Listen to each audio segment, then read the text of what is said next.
I agree with you 100%. I'm picking Khabib in the fight. And you may think it's because I'm biased, but it's also it's not more biasness as it is I train with him and have felt that wrestling. And when he grabs you, if he can get in on you, right? Because I'm a pretty fast striker, and so it's like I can keep people at bay and counter and stay at distance. When he can get in on you and grab you from multiple different positions, to be honest with you, you have no ability to balance yourself. Like when he grabs you, you lose the ability to balance yourself, which kind of sends panic to your brain, because I've always been bigger than him, but he still grabs me and it's like a heavyweight. His grip strength is crazy.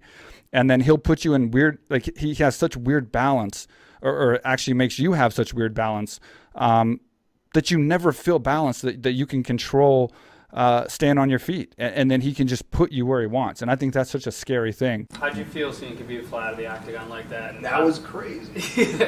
We were all sitting there just like, what is going on right now? This is insane. Good for him.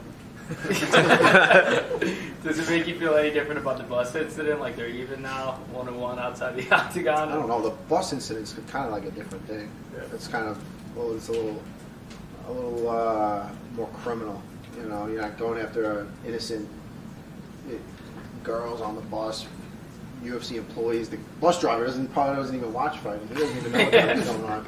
You know, but I was on that bus, and that was not cool. I thought we were all dying. I thought there was things flying through the window.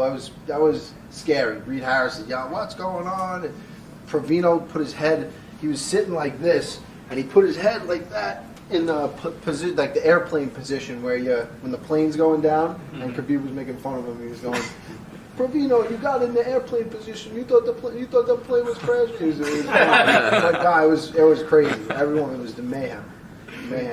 In the immediate aftermath of like Khabib jumping out, there was, obviously Dana was upset. There was a lot of sort of hand-wringing about how the way it presented the sport. But I mean, you seem like you kind of enjoyed it. Yeah. Yes. I've been saying this. Poirier is the man. He's tough as nails. He's proven that he's war ready. But Khabib's like fucking. He's like rubber. You just bounce off and sticks to you. Like I don't know. I don't see nobody beating that dude, man. Like maybe if I get there soon enough and I give him a piece of my mind, but that motherfucker's like horrible. He's stubborn. He's irritating, and he's just relentless. Like those are the worst kind of fighters. Stubborn, relentless, and he doesn't have a bitch in him. Like if he was a little bitch, it'd be different. We like turn away, but he don't turn away. He just walks straight through. I'm saying, like, this dude's stupid. Like when he fought Barbosa, and Barbosa kicked him in the stomach like 4 times, he went like this. And I'm saying like, oh, dude, I would throw up. I'm like that type of pressure. That type of pressure like breaks your mental. Like if you're not ready for that type of shit, it'll just break you.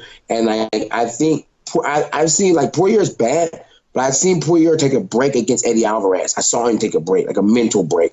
Take a break against Eddie Alvarez, you're not ready for the type of shit Khabib's going to bring. Like, so I mean, it'll be an interesting fight, but I don't see him getting past Khabib at all.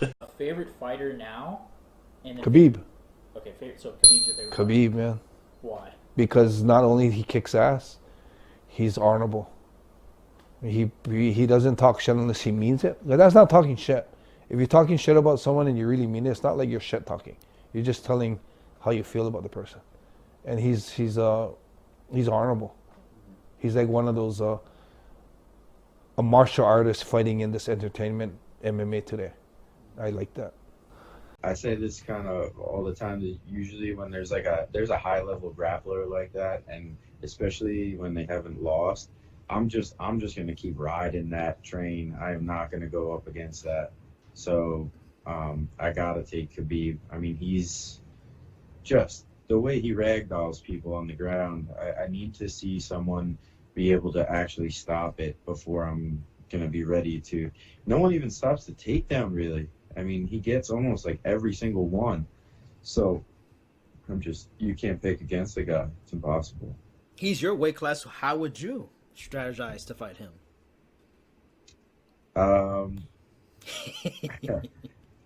Well, your cardio's got to be great. I think that I'm a real good athlete, and I wrestled my whole life, so I actually think that him shooting some of the takedowns he shoots would be problematic for him to finish, because I'm really good in some of those, the ones that he likes to finish. I have really good defense, but his persistence, you got to turn yourself into a machine, or he will break you down eventually. So that's where the emphasis has to go. Khabib, man, how can you, that guy just like is unstoppable. Even standing, man, like people like sleep on his standing too, but like, he's so fast twitch and just so strong. But Poirier, man, like the way Poirier is talking, his mind is in a place where he's winning that fight. So, and I mean, the way he's speaking, he's making me believe it. But I mean, I can't go against Khabib. I think he's unreal, that guy. At press conference in London before this fight, Khabib, he actually praised you as a fighter. He said a lot of good things about you, but he also said that you had never felt a pressure like the pressure he was going to put on you, that you had never felt anything like that before. Can you say something about it? What is that like, Khabib's pressure? It's tough, like I said, he didn't feel overwhelmingly strong, but he felt very intelligent with his balance, with his decisions. When he would regrip or trip me along the fence, he's just very skilled grappler with good hips. His pressure felt high level. But then I ask, why is he an underdog on Saturday? Well, he's an underdog because he's fighting a guy who's 26-0, a guy who's incredibly dominant, a guy who has never lost a round in the UFC. This is a guy, Khabib Nurmagomedov, whose greatest strength is arguably Conor McGregor's greatest weakness, and that's his wrestling. And when you're facing a guy like Khabib, a guy who grew up in Dagestan, in the mountains, a guy, if you go on YouTube, Scott, and you type in Khabib Nurmagomedov bear, you will see footage of a 7-year-old Khabib Nurmagomedov wrestling a bear. And this is no joke. That's how he grew up. He grew up wrestling bears. He's unbelievable. In my opinion, he's the most dominant force in the history of the sport. So that's essentially why Conor McGregor, in a nutshell, is a underdog going into this fight. Thoughts on this past Saturday's fight with Khabib and McGregor? I didn't watch the fight. I was able to look up online, watch like the Facebook and Instagram videos of it. Yeah. It looked like Khabib went out there and mollywopped him. It looked like he murked him. He dropped him standing up, right? Yeah, he did. He dropped him standing up. Like, wow, okay. And then he does what he does best, and he just has with his little child, basically. It's me wrestling my 12-year-old nephew or something, right? It looks like Khabib and Conor. It is what it is. Now, how would you have handled the fight in the sense of everything that led up to it, the disrespect of the family, the religion, and father, and everything? Like, how would you have handled dealing with all that stress and aggravation? I'm kind of the same way. I was never a big talker. I'm not a big talker. I refuse to ever be a big talker. That's not me. That's not who I am. But if you're going to disrespect me, if you're going to take it too far, you can get ready for a fight. You can promote the fight. Hey, big fight coming up. It's going to be awesome, yada, yada. You can sell the fight. Sure, no problem. When you take it too far, you make it personal, and you go that line. You want to go that route. I'm not going to be very nice either. Khabib, he's just his wrestling and his top pressure is something else. He just takes guys down. He locks up the hands and just his pressure and just beats him up. You were on site in Abu Dhabi for Khabib Nurmagomedov's big win, and can't forget about Islam Makhachev. Yeah. Isn't it exciting now that with Khabib attached to that win, now we're talking about lightweight GOAT or maybe GOAT, bar none, any weight class? That's got to be exciting for you and the team. Yeah, for sure. I mean, in my opinion, he is the GOAT. That's the guy, like, not only inside the cage but outside the cage, like the way he poses himself and expresses himself. The guy's never changed from the first day I met him. Maybe had 2 fights in the UFC to now he's UFC champion. He's making millions of dollars. He's doing positive things in the world, and the guy's never changed. Money didn't change him. Fame never changed him. And I think that's a role model younger fighters should look at and try to be someone, like that guy. So. Give me an idea just how big of a global star is this guy? Just in Abu Dhabi alone, did you have some moments where you were like, oh my gosh, wow? I mean, they built that arena for him. So that guy is a star. I mean, just on Instagram alone, he has 16 million followers. In the Muslim world, I don't know, there's like how many billion Muslims in the world. You know, he's not only gigantic in the Middle East and Russia, but I think he's starting to become a big star even in the U.S. You know, Ali's getting calls about movie deals. You know, maybe there's something that could happen in the future. He's the best MMA grappler I've ever seen. Now, what does that mean?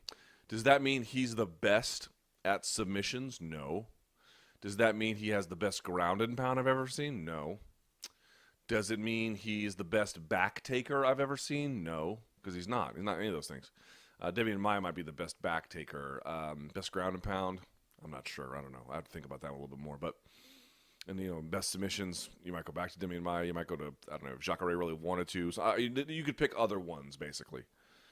But in terms of combining a legitimate threat into all three smoothly, I don't know who's better. I don't know who can take you down, maintain contact, and you can't tell whether you have to block the ground and pound, whether you have to worry about your back being taken, or a submission all at the same time. Opponent over opponent over opponent, year over year over year, challenge over challenge over challenge. I don't know who does that. I don't know who does that. Not at that level. Not in that unique way. Consider, like I mentioned this before, like Covington's really good at getting control and sticking to you in the same way Khabib is. But he doesn't have the same positional advancement threat. He certainly doesn't have the same ground and pound threat. And he doesn't have the same submission threat. It's not the same.